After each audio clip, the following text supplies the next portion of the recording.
The pounding started before sunrise. Heavy fists, metal on metal, clang, clang, clang, echoing off the corrugated shed doors. Diesel engines idled in the fog, coughing exhaust across my driveway. Voices shouted over the roar of machinery. "Kill the breaker! Get those panels down!"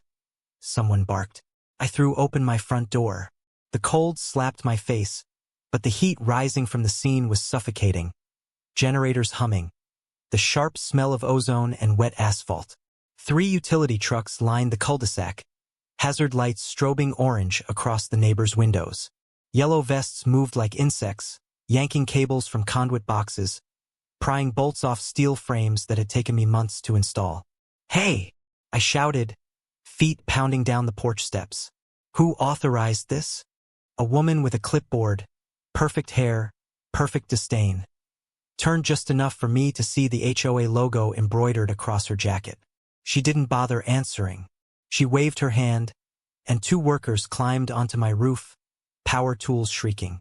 Bits of metal rained down onto my gravel walk. "You're trespassing," I yelled again. Her smile barely twitched. "We posted notice. Section 4B, exterior modifications. You ignored it." "I own this house," I said, chest tight, voice shaking with fury. "And that's my system." "Not anymore," she replied.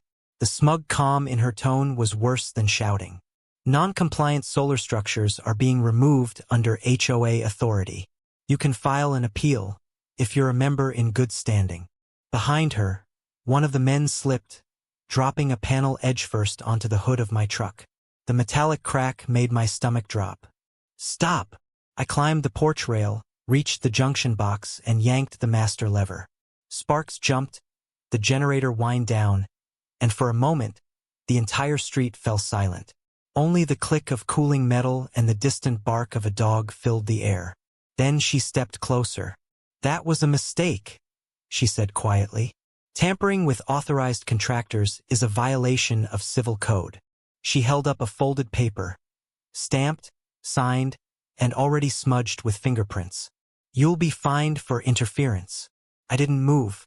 Every instinct told me to hit the switch again, to make the whole place go dark just to prove a point. My palms stung with grit. The morning light caught the shattered glass of the fallen panel, scattering little suns across the pavement. Neighbors were peeking through curtains now, phones half raised, waiting for spectacle. "You have no jurisdiction here," I said finally. Her laugh was soft, pitying. "You'll learn how little that matters." The workers started back up the ladder, wrenches whining, bolts snapping free. I took a slow breath, tasting metal and anger. Somewhere under the noise, I could hear the faint hum of the main transformer. My transformer, buried at the edge of the property line. What none of them knew, not even the clipboard queen, was that the grid feeding every house on the street ran through the equipment I'd designed, paid for, and legally controlled. They could rip panels off my roof all morning. But the moment I flipped that other switch, the one she didn't know existed, this neighborhood would learn what power really meant. Fade out to black. Beat of silence. Then the narrator's voice softens. Let me rewind. 3 weeks earlier. Before the engines. Before the shouting. Before the smoke. Mornings out here had a rhythm all their own. The kind you could set your heart by. The air still carried the bite of dawn, cool and sharp enough to wake a man before the first cup of coffee did. When I stepped onto the back deck, the boards always gave a soft groan under my boots. Old wood, weathered but solid, same as me. From this height, the valley stretched for miles. A quilt of cedar roofs, mailboxes, and winding driveways that shimmered with dew. My roof, though, was different. The solar panels caught the rising light first, gleaming like pieces of broken lake. Every morning they woke before I did, tilting toward the sun automatically, silent as soldiers taking formation. Inside, the coffee pot hissed. That smell, burnt grounds, faint motor oil from yesterday's work in the garage, and a whisper of pine sap drifting through the screen door. It was the smell of peace. I'd spent the last 2 years rebuilding this place. The previous owner left it to rot.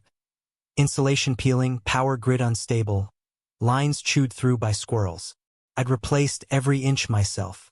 Spent months wiring a hybrid setup, solar, wind microturbine, and a private transformer line running to my garage workshop. Self-sufficiency wasn't just a hobby. It was my insurance policy against incompetence.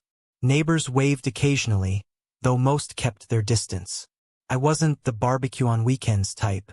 Too many years on field contracts taught me to value quiet more than chatter. They saw a solitary guy with a neat yard and shiny panels. Figured I was one of those eco-nuts or ex-engineers. Both were technically true. I used to work grid infrastructure, power systems for state facilities, redundant fail-safe networks.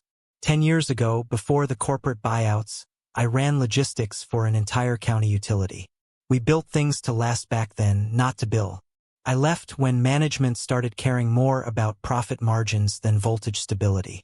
Bought this property, retired early, and decided to build something cleaner, smarter. And it worked. My system ran smoother than anything the city ever managed. Power output steady. No outages even when the grid downtown blinked like a dying Christmas tree. I even had a few neighbors quietly ask for tips, and I helped them hook up small panels, nothing official, of course. HOA rules didn't favor independence. They liked everyone plugged into the same leash. The homeowners association here called itself the Silver Ridge Community Council. Sounded harmless. A board of retirees and self-proclaimed neighborhood stewards. Mostly they handled landscaping fines and mailboxes painted the wrong shade of beige. I paid dues on time, kept my lawn trimmed, minded my business. But peace, I've learned, is just the quiet part of a storm. The first letter came on a Tuesday. I remember because it was the same day the creek behind the property started to thaw, and the air smelled like wet earth and cold iron. White envelope. HOA letterhead. Notice of violation. Unapproved electrical installations. I laughed. The panels had been inspected, permitted, and cleared by County Energy Services. I even had the stamped certificate from the state office. But the HOA claimed I'd altered neighborhood aesthetics by installing reflective surfaces visible from the main road. I folded the letter neatly, slid it into my desk drawer, and forgot about it. The next week I got another. Same letter, new wording. Failure to comply may result in penalty assessment. That one I didn't ignore. I sent them scanned permits, attached diagrams, and a short, polite note. All installations meet state code and county authorization. HOA approval is not legally required under Energy Freedom Act, Section 16B. I figured that would end it. 2 mornings later, a woman I'd never seen before stood at the end of my driveway, snapping pictures with her phone. She wore sunglasses the size of saucers, clipboard tucked under her arm, and an expression that suggested she'd rather be inspecting a landfill. When I stepped out to ask if she needed something, she introduced herself as Cordelia Hart, Silver Ridge Compliance Chair. She smiled when she said, "Compliance," like it was a word she savored. That was the first time I saw the look. The mixture of superiority and suspicion people wear when they realize you don't depend on their systems. She made a few polite threats, mentioned bylaws, quoted property uniformity standards, then warned that continued resistance could jeopardize my membership privileges. I didn't bother explaining that I hadn't attended a single meeting in years and had no intention of starting. After she left, I watched her car crawl down the road like a slow-moving storm cloud. She stopped twice, knocking on neighbors' doors, spreading whatever narrative made her feel powerful. Still, I shrugged it off. People like Cordelia come and go. Little tyrants looking for validation in other people's mailboxes. But then came the next morning. The sun hit the panels just right, flooding the inverter screen in gold. 100% efficiency. I remember feeling proud of something I built, of independence that didn't owe anyone permission. And as I sat on the porch, mug in hand, birds scuffling through the cedar branches, I thought about how fragile peace is. I'd spent my life fixing systems, grids, faults, failures, but I'd never learned to fix people like her. The first sign of real trouble wasn't the letters. It was the silence that followed. 3 days without another notice. No calls, no emails, no flyers. Then, one night, my security camera caught a brief flash. A figure near the meter box, flashlight cutting across my driveway. 30 seconds later, my monitor blinked offline. I thought it was a glitch. It wasn't. That's where this story really began. Not with the shouting, not with the trucks, but with that first quiet cut in the dark. The calm before the current. It started the way most disasters do, with something that looked harmless. A polite knock. 2 knuckles, measured, deliberate. The kind of knock that doesn't ask permission, it announces inspection. When I opened the door, Cordelia Hart stood there again. Same oversized sunglasses, same clipboard like a weapon, same perfume sharp enough to cut through diesel fumes. She smiled, the kind of smile that stops just short of her eyes. "Good morning," she said, stepping half a shoe length onto my porch. "I noticed your panels are still up." I kept my voice steady. "They're supposed to be. The county approved them." She tilted her head. "Yes, but we didn't. And unfortunately, your design doesn't align with Silver Ridge's architectural harmony guidelines." Architectural harmony. I could have laughed if it weren't so absurd. My panels sat flush, symmetrical, clean, not a single wire visible. Meanwhile, her own gutters sagged like tired eyelids. "Your bylaws don't supersede state energy codes," I said. "Section 16B guarantees the right to install renewable systems on private property." Cordelia's pen froze halfway through her notes. "Sir," she said, voice dropping half a degree colder. "This neighborhood has standards." That word hung in the air. Standards, heavy, judgmental, loaded with the kind of arrogance that mistakes control for civility. "I'm aware," I replied. "That's why I keep mine higher than most." She smiled again, too slow this time, like she was filing that comment away for later. "You know, people move here for consistency, order, predictability. It's unsettling when someone decides they're above the rules." "Maybe the rules are outdated," I said. Her eyes flicked toward my roof, where the morning light glinted off the solar glass. "Outdated or not, they keep the property values stable. And it's my responsibility to protect everyone's investment." There it was, the HOA gospel. Property value as morality. Control disguised as community service. I leaned against the doorframe. "Cordelia, I built those panels myself. They don't reflect glare. They don't interfere with power lines. And they meet every legal standard on record." "I'm sure you believe that," she said lightly, flipping a page. "But our bylaws don't recognize personal modifications unless approved by the board. You never submitted the design packet." "I never needed to." "Oh," she said, feigning sympathy. "That's where you're mistaken." Her pen scratched the paper. The sound was small, but it felt final, like the first nail in a coffin. She tore the page from her clipboard, pressed it into my hand. "Notice of violation, unauthorized construction. Signed by 3 board members I'd never met. You have 10 business days to remove the panels," she said, already turning toward her car. "Otherwise, we'll have to take corrective action." "Corrective action?" I called after her. She paused halfway down the path.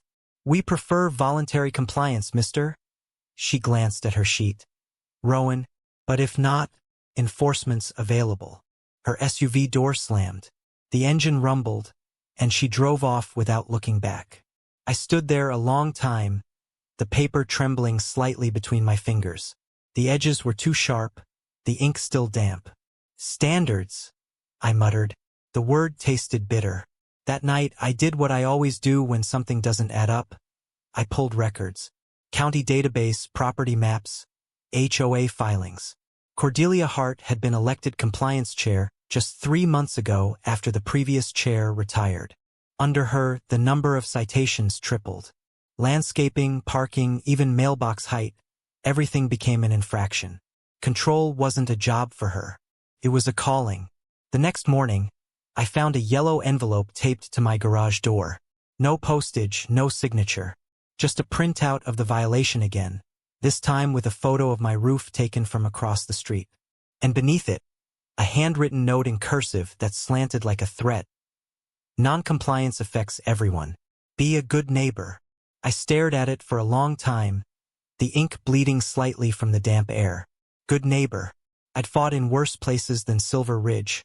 Hurricane zones, power grid collapses, cities with no lights for weeks. I'd seen what good neighbors became when order vanished. Cordelia thought this was about panels. But it wasn't. It was about control, who had it, who didn't, and who was willing to flip the switch when pushed too far. I folded the note, slid it into my drawer beside the first letter, and muttered, "You want a standard? Let's set one." That was the last peaceful morning before everything started to burn. By the second week, the letters stopped arriving in the mailbox. Instead, they appeared under my windshield wipers, taped to my gate, or folded neatly beneath my doormat like unwanted gifts. The HOA's tone had changed too, cordial on the surface, but sharpened underneath. Each new notice came with a digital follow-up, stamped and signed by Cordelia Hart herself. Failure to comply will result in compounding daily penalties. Continued resistance may lead to property reassessment. She always ended her messages the same way. "We appreciate your cooperation in maintaining Silver Ridge standards." The first incident came quietly. One morning, I walked out to find orange paint sprayed in a perfect line across my driveway. My property boundary, supposedly, now marked by the HOA's enforcement crew. Someone had staked a thin wooden post at the edge, tagged pending correction zone. No letter, no courtesy call, just graffiti on private concrete. That evening, Jeff from next door ambled over with a beer in hand, wearing the look of someone forced to choose a side he didn't want. "She's got the board stirred up," he said. "Word is you're some kind of anti-HOA activist now." "Because I own my roof?" He shrugged. "Around here, that's enough." I didn't argue. I simply smiled, thanked him, and later that night mounted a fresh set of motion cameras. Infrared, silent, and recording to an off-site backup. They wanted to watch me. I'd make sure I was watching back. A few days later came the second incident. A knock at 11 a.m. Officer Perez from County Patrol, looking embarrassed. "Got a complaint about construction noise," he said. "Power tools, early hours." "Midday welding," I answered. 75 decibels, measured and logged. He sighed, flipping through his pad. "Same source filed 3 noise reports this month. Fence paint fumes, lawnmower emissions. Honestly, it's getting ridiculous." Before leaving, he added quietly, "She's been calling us about everyone, not just you, but she seems fixated. Might be smart to keep your documentation tight." After he left, I checked the overnight footage. There she was, Cordelia's silver SUV idling across from my driveway for 12 minutes. Lights off, her phone screen glowing faintly in the dark. The next morning, I woke to something worse. One of my panels had been shattered clean through, center cracked, spiderweb lines spreading like frozen lightning. A rock the size of a fist lay in the gravel below. The security feed caught it perfectly. A dark sedan creeping past, window lowering, a quick flick of a wrist, and glass exploding under moonlight. The image froze on her rear windshield, the faint outline of an HOA sticker reflecting my own porch light. I sent everything to my attorney and the county sheriff. The same afternoon, Cordelia emailed again. "Damaged panels create a community safety risk. Please remove them within 48 hours. No acknowledgement of the vandalism. Just another demand, another trap to push me into anger." I didn't bite. I packed my files, drove downtown, and spent the next 8 hours in the county recorder's office surrounded by dust and old paper. That's where I found it, the clause every HOA in the state had forgotten. Silver Ridge's utility easement had been transferred years ago from the developer to a private maintenance contractor, an entity I'd quietly absorbed when I upgraded the grid 2 years back. Legally, that made me the successor. The HOA had no jurisdiction over the lines feeding their homes. They were drawing power through infrastructure they didn't even own. By the third week, Cordelia switched to social warfare. Anonymous tips to inspectors, alleging I'd built unpermitted electrical storage units. 2 men in county uniforms showed up with clipboards and half apologies. "Anonymous complaint," they said. "Mind if we take a look?" I handed them the permits, the safety certifications, the inspection history. After 10 minutes, one of them grinned. "You're running a cleaner system than the grid downtown." That evening, Cordelia's community bulletin went out. A resident is currently under investigation for unlicensed energy modifications. Please report any unusual activity. My name wasn't printed, but I didn't need it to be. Neighbors started crossing the street when they saw me. Someone chalked Sun King across my sidewalk. Another dropped a friendly reminder pamphlet in my mailbox about community unity. I didn't retaliate. I didn't post. I didn't speak. I simply reinforced my lines, new locks on the junction box, backup inverter installed, grid data mirrored to an offline drive. If Cordelia wanted to play with electricity, she'd find out exactly how fragile power could be. By week 4, the harassment turned into theater. A white pickup truck pulled up before dawn.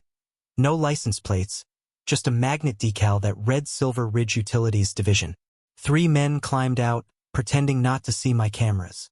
"Morning," one called. "We're here for the removal order." "Order signed by who?" I asked.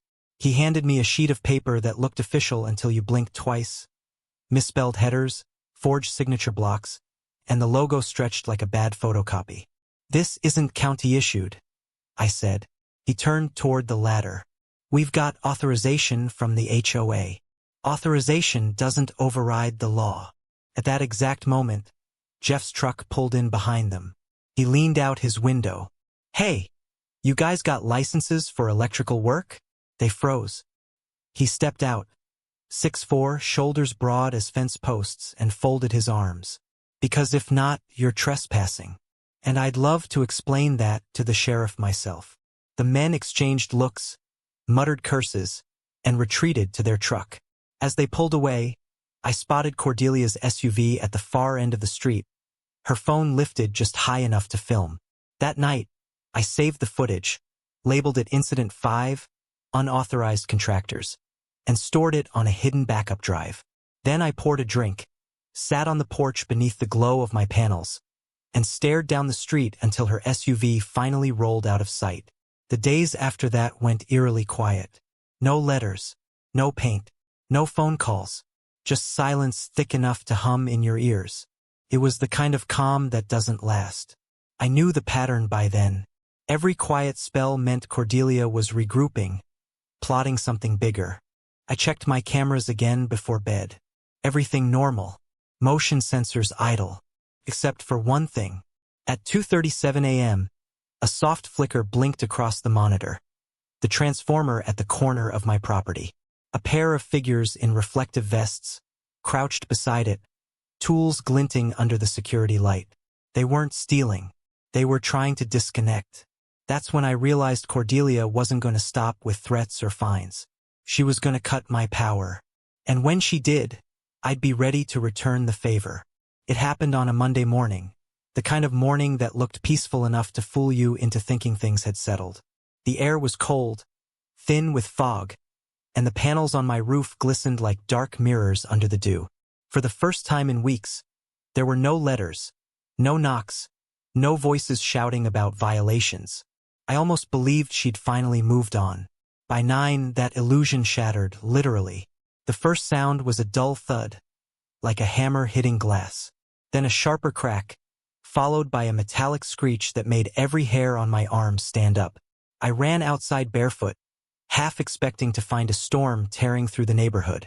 Instead, I found chaos already waiting for me. 2 work trucks idled in my driveway, engines rumbling, exhaust curling into the fog. Men in reflective vests were ripping solar panels off the roof, metal brackets screeching as they wrenched them free. Another was cutting wires at the junction box. Sparks flying, the smell of burnt insulation hitting my throat. And there, standing beside my crushed mailbox with her clipboard pressed tight against her chest, was Cordelia Hart. "Good morning, Mr. Rowan," she said calmly, as if greeting me for coffee. "We're here to complete your code compliance removal. You were notified." I could barely hear over the roar of the generators. "You don't have the right to touch my property." Her expression didn't change. "We gave multiple notices. You chose not to respond appropriately." She nodded to one of the workers who climbed higher up the ladder. Another panel came loose, clattering down onto the gravel where it shattered in 2. "Stop!" I shouted. "Those panels are under county protection. You're destroying private infrastructure. Incorrect, she said. They're unapproved fixtures visible from a shared roadway, which violates Article 7b. This is a corrective measure authorized by the board. I stepped closer. You're trespassing. Her lips curved into a thin, triumphant line. You're interfering. That word, interfering, landed like a weapon. She was baiting me, and she knew it.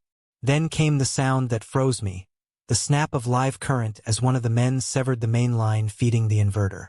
The power surge hissed through the conduit, then silence. The lights in my house flickered once and died. The air smelled like hot copper and dust. Cordelia smiled. See?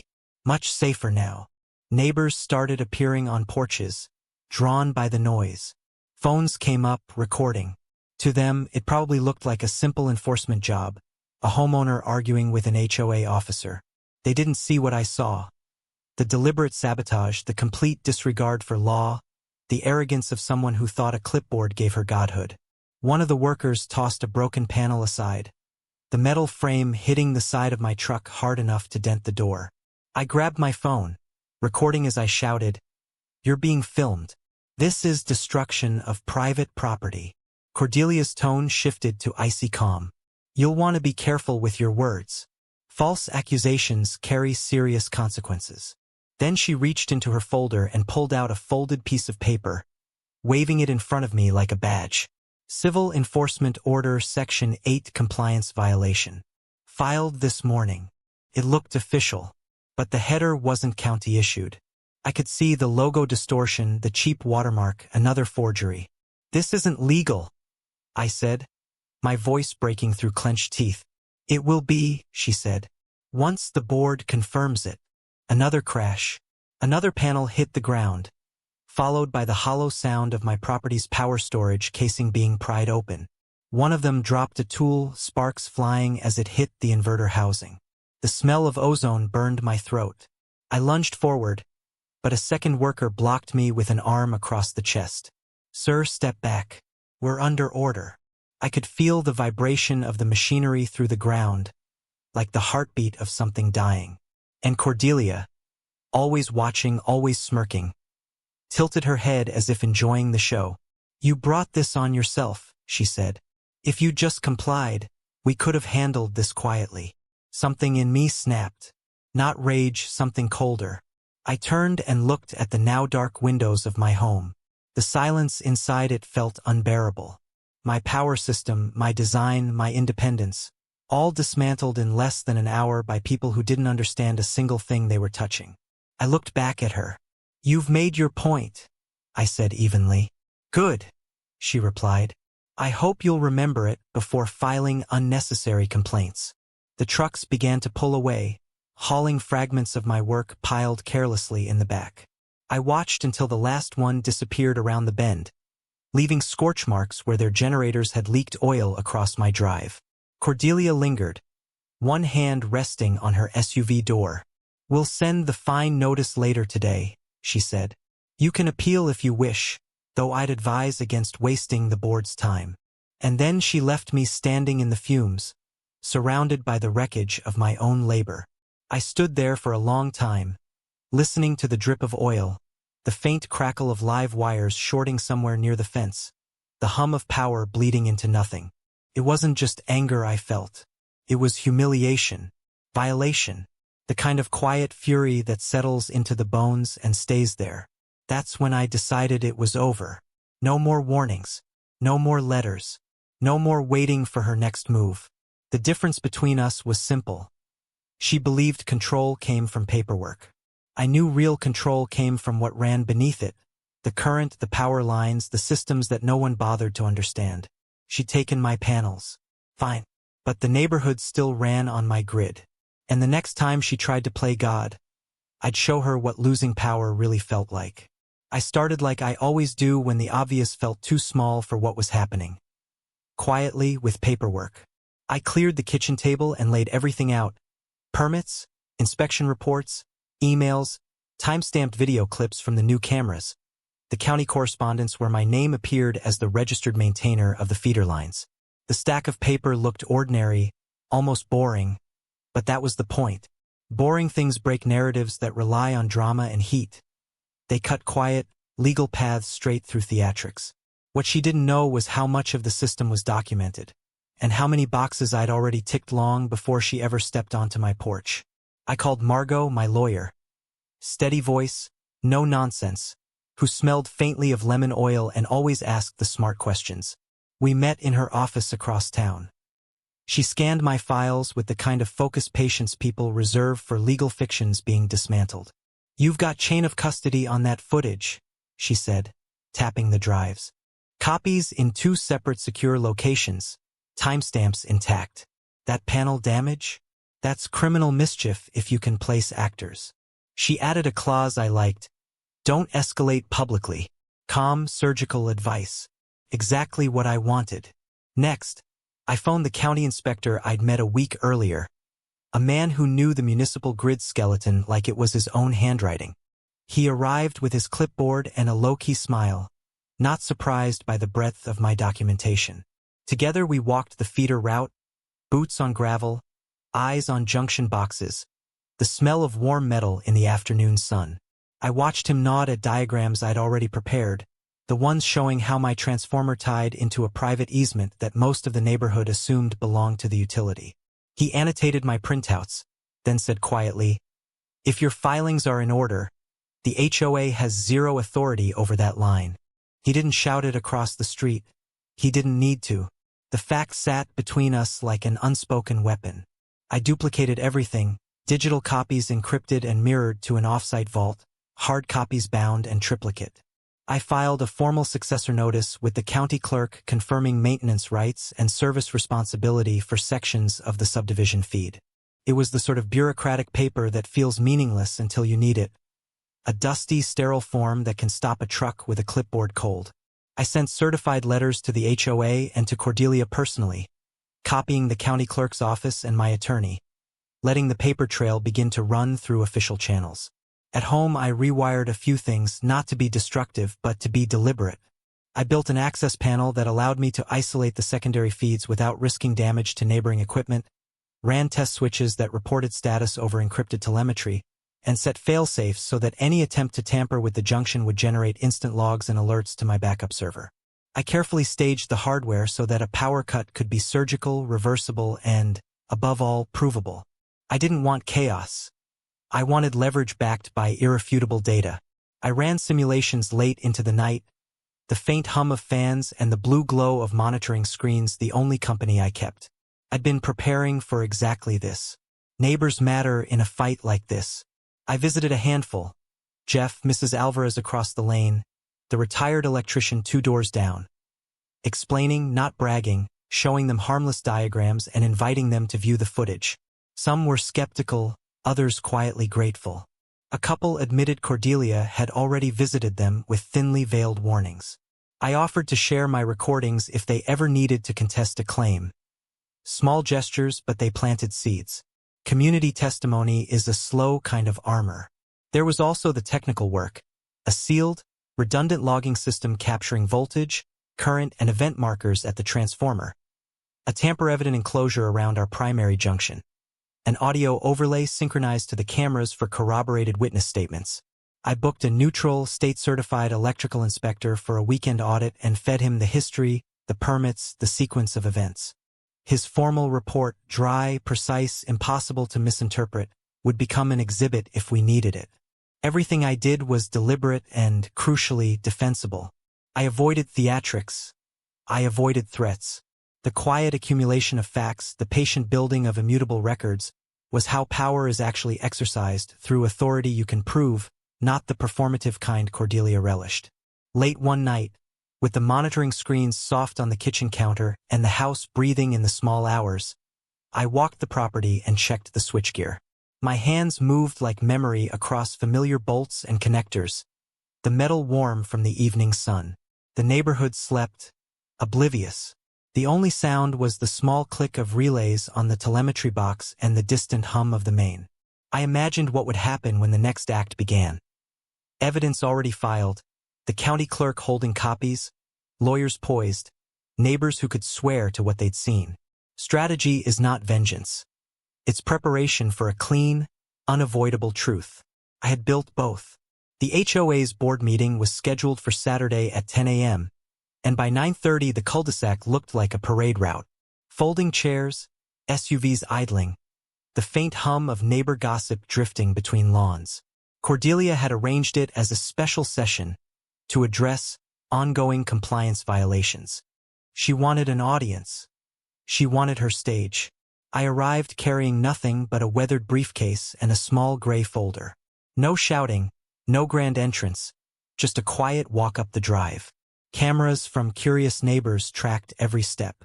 Cordelia stood near the community sign, heels sunk into the damp grass, clipboard clutched like a shield. "Mr. Rowan," she called, "glad you could join us. Perhaps we can resolve this once and for all." I stopped 10 feet away, set the folder on a folding table, and let her speak. She launched into her practiced rhythm, citations, bylaws, violations. Her voice carried over the crowd like a sermon. When one homeowner disregards community standards, it endangers everyone's property value and safety. We cannot allow unchecked electrical modifications to threaten our shared environment. Behind her, the board members nodded in perfect synchronization. I let her finish. Then I opened the folder. "Before you continue," I said evenly, "let's make sure the facts are right."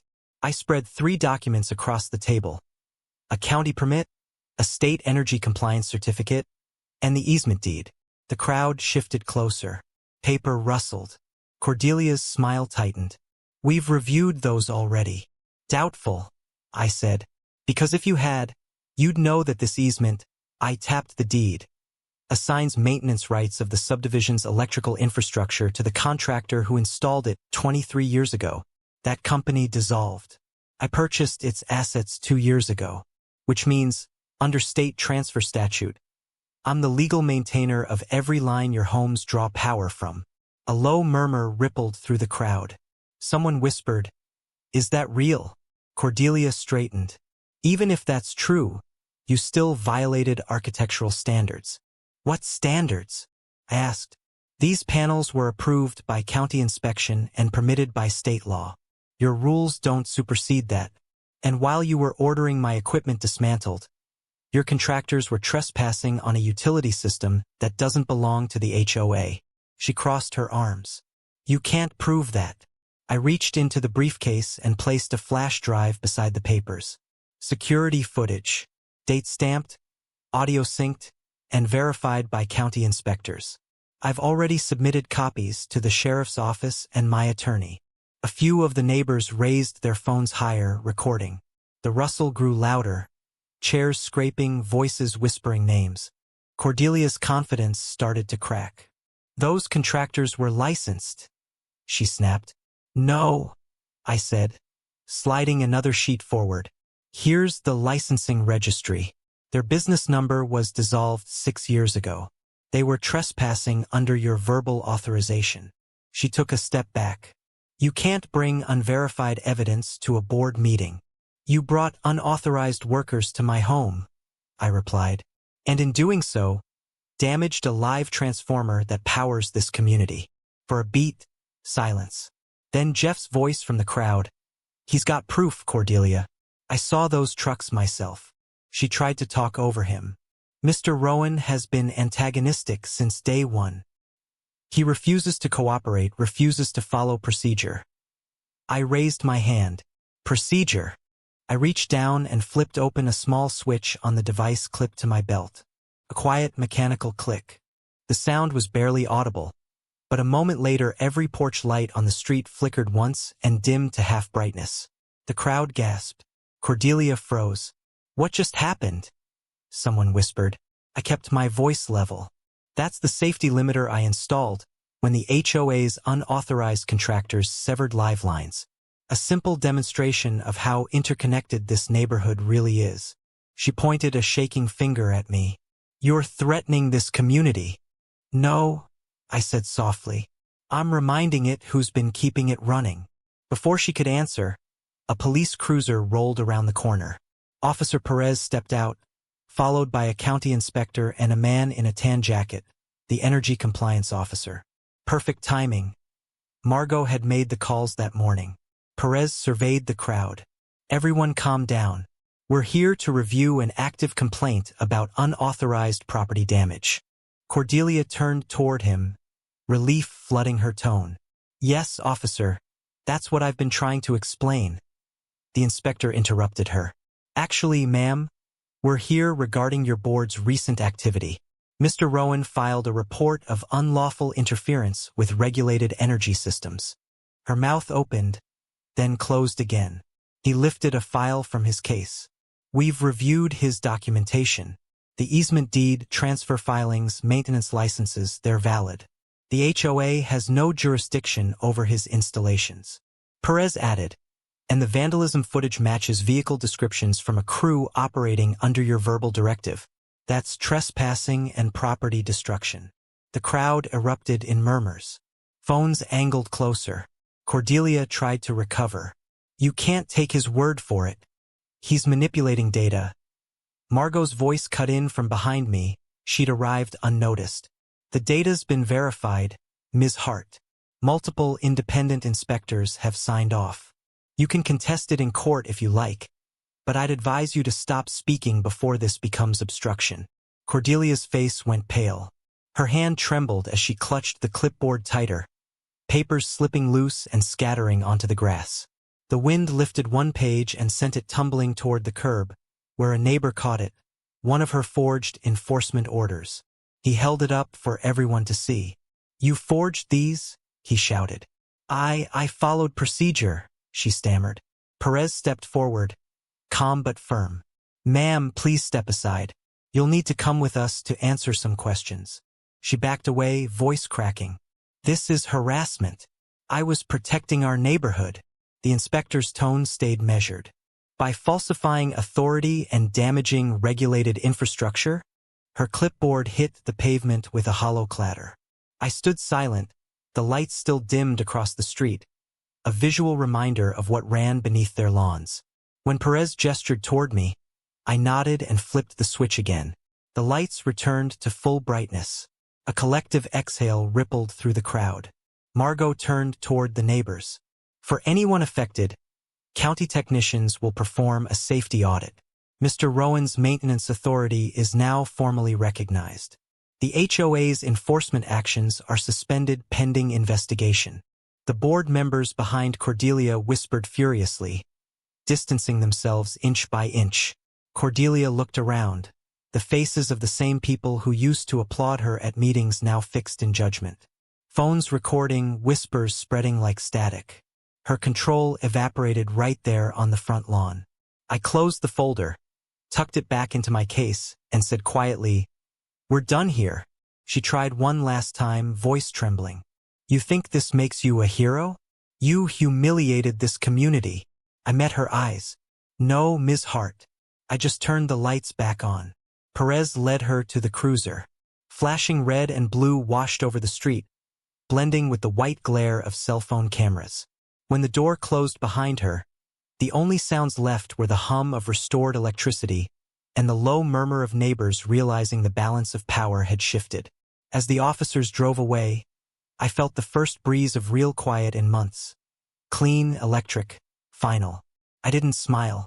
I didn't need to. Control wasn't something you fought for. It was something you prepared for. And today, preparation had done its work. The sirens came slow and steady, not screaming through the air but humming like a verdict that already knew its outcome. A single county cruiser rolled in first, followed by a white service van marked State Department of Energy Compliance Division.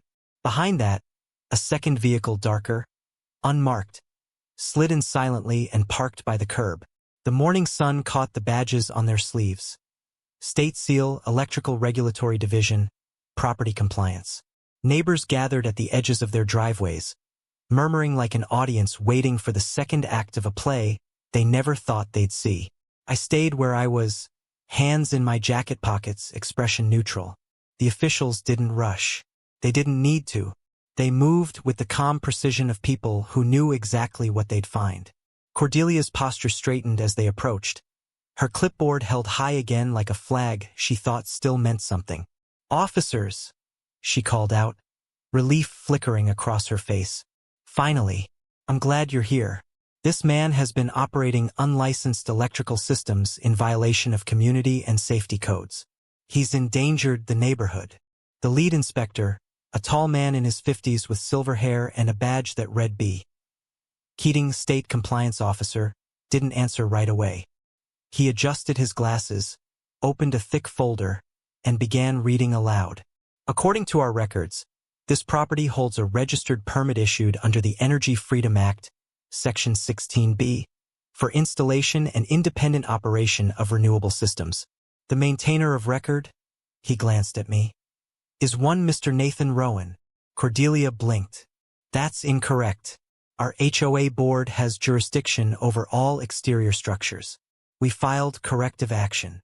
Keating looked up slowly, one brow raised. You filed with the county?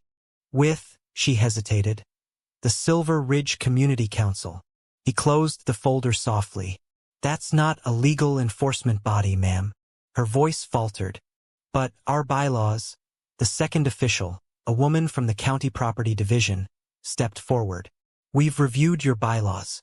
They do not grant the HOA power over independent utility systems, particularly those established under state permit.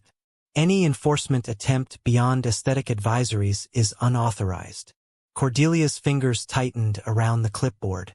We acted in good faith. He ignored repeated notices. Officer Perez spoke next, tone professional but edged with fatigue.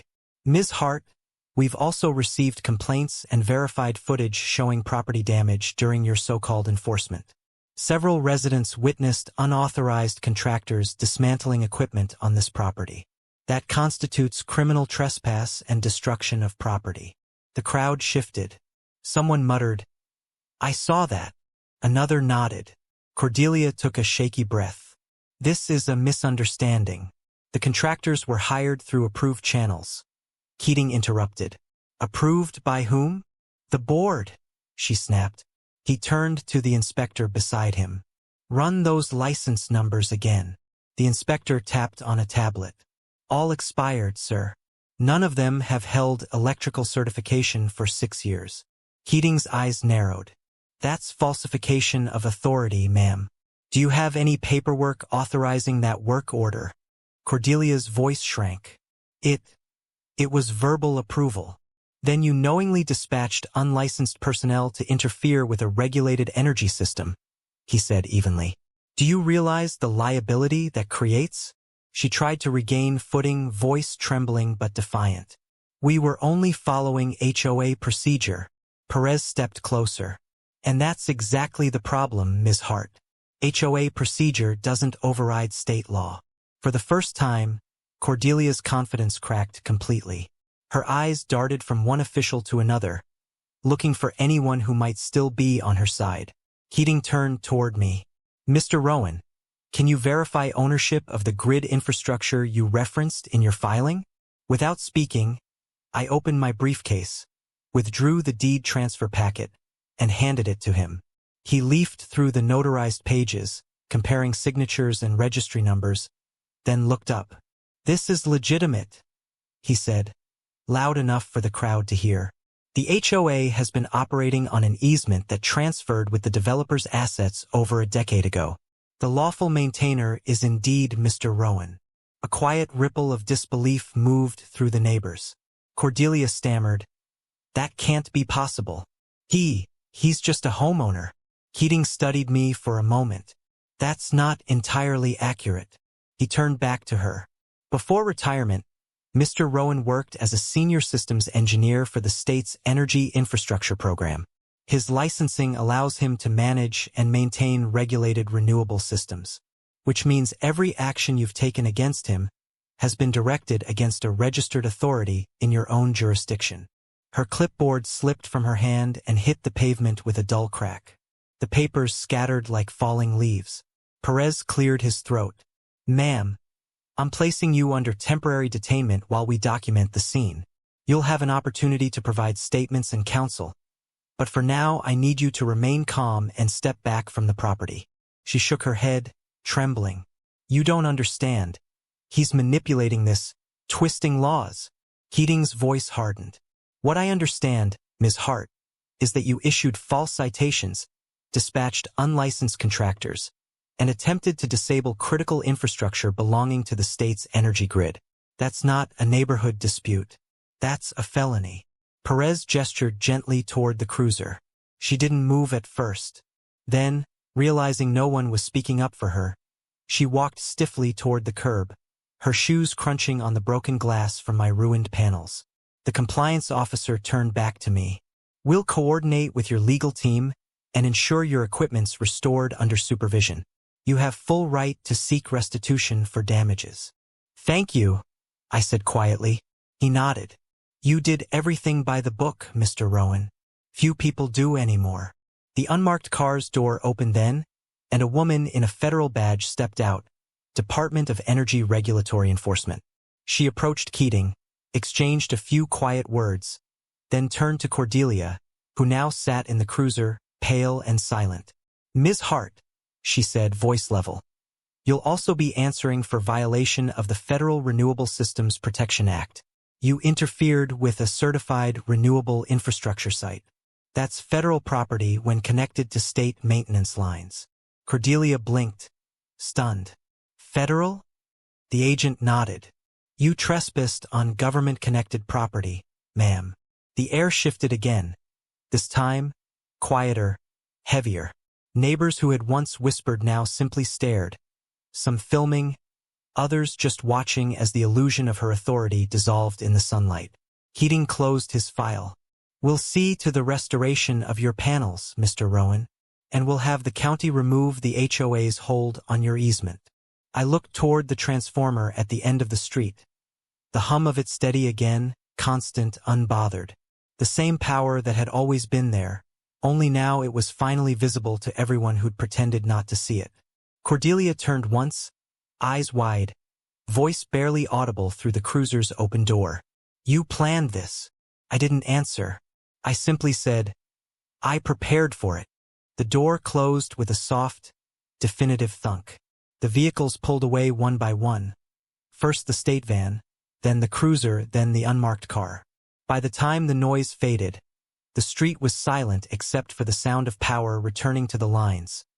Steady, humming, obedient. And for the first time in months, I could breathe without static in my chest. The days that followed moved slowly, like the calm after a long electrical storm. Quiet, charged, but finally clean. News of the confrontation spread faster than I expected. Within 48 hours, local reporters were at the edge of the subdivision, filming the neat line of utility trucks parked along Silver Ridge Drive. The story ran under a headline that made Cordelia's face tighten every time it appeared on the evening news. HOA board accused of illegal property seizure and energy fraud. Footage from that morning, her shouting, the police cruiser, the flash of red and blue, looped on every broadcast. The neighborhood that once whispered behind curtains now couldn't stop talking. The board dissolved almost overnight. 3 members resigned after county investigators subpoenaed their meeting notes and found falsified enforcement documents. The HOA's correction fund, money collected through fines, was frozen pending audit. Every homeowner who'd been cited under Cordelia's leadership received a formal letter of restitution. Fines were nullified, fees refunded, reputations quietly repaired. Cordelia herself faced charges. 2 misdemeanors and 1 federal count of interference with protected energy infrastructure. Her attorney tried to argue she had been misled by incomplete documentation. But the footage, the forged orders, the verbal authorizations, the recordings of her threats, told a story that didn't bend under spin. She eventually pled down, paid her fines, and lost her position permanently. Perez stopped by once after the dust settled. He leaned against his cruiser, sipping from a paper cup, the late sun catching the badge on his sleeve. Place looks different, he said, scanning the freshly painted mailboxes and trimmed lawns. People wave again. That didn't happen for a while. I nodded. Fear makes neighbors strangers. He smiled. You gave them a wake-up call. I think it stuck. By the next month, the HOA replaced its entire charter. The new council, smaller, transparent, run by residents who'd once been too quiet, passed a motion to remove appearance conformity from the bylaws altogether. The rulebook that had once been used as a weapon was now a pamphlet about courtesy, cooperation, and shared maintenance schedules. My property repairs took longer. The panels had to be reinstalled, calibrated, and cleared again by the county, but this time the process felt like ceremony. The same officials who'd once arrived under tension now came back smiling, watching as I bolted the last section into place. The moment the system rebooted, the inverter lights pulsed green. The soft hum that filled the air was almost musical, the sound of something restored. Mrs. Alvarez, who'd lived 2 houses down and once received 3 fines for her non-standard rose trellis, brought a tray of cookies that morning. "For power well spent," she said with a wink. Jeff helped me carry the new panels up the roof, his hands steady even when the afternoon heat made the metal sting. "You ever think about running for the new board?" he asked as we worked. I laughed. "I think I've had my fill of committees." "Fair enough," he said. "But you've earned the neighborhood's trust, whether you want it or not." As weeks turned into months, the transformation took root. Kids played on sidewalks again. The bulletin board, once plastered with violation notices, now carried flyers for barbecues and yard sales. A small plaque appeared at the community entrance, installed quietly by the residents themselves. "Power belongs to those who understand it, and use it wisely." Sometimes I'd walk past the junction box at dusk, just to listen. The steady thrum of electricity running through the lines was the same as before, calm, precise, alive. It was strange how sound could mean so much once you'd fought to keep it. I didn't gloat. I didn't post a thing online. Justice didn't need an audience. It only needed balance. The neighborhood had its peace again. The system ran smoother than ever. And every time the panels caught the sun just right, I remembered the lesson behind it all, that power, real power, isn't about dominance or control. It's about quiet stability. The kind you protect not with anger, but with preparation. And for the first time in months, I sat on the porch, coffee warm in my hands, the air still and clear, knowing the lights across Silver Ridge were shining again. Not because they had to, but because they could. The mornings are quieter now. No diesel fumes, no shouting, no hollow thud of panels hitting gravel. Just the slow rhythm of life returning to normal. Sprinklers ticking, wind in the trees, and the soft electric hum of power running exactly where it's meant to. I still wake early, long before the neighborhood stirs. The sun creeps over the ridge in a steady line of gold, sliding across the panels until they shimmer like water. Every morning they turn on cue, catching light, converting silence into current. That first flicker of power still makes me smile. Not because it proves I was right, but because it reminds me how easily peace can be taken, and how worth it is to defend it. I've come to realize something about justice. It doesn't always arrive with noise or sirens. Sometimes it moves like electricity, unseen, patient, following the lines you built long before anyone noticed. Preparation, documentation, persistence. Those are the real tools of resistance. I didn't win because I shouted louder. I won because I understood the system better than the people who tried to weaponize it. Neighbors wave now when they pass. The tension is gone, replaced by something simpler, respect born from clarity. Even the air feels cleaner, as if the static that hung over this place has finally discharged. I sit on the porch most evenings, coffee in hand, watching the light fade across the panels until they reflect the last blush of sunset. The house hums gently behind me, self-sustaining, balanced. Peace, after all, isn't silence. It's the steady current of things working as they should. If there's a lesson buried in all this, it's that power isn't granted. It's understood. It's built, maintained, protected. And when someone tries to take it, whether through arrogance, ignorance, or greed, the only thing that keeps your lights on is knowing where your switches are. Because in the end, power isn't about control. It's about standing firm when someone tries to steal your light.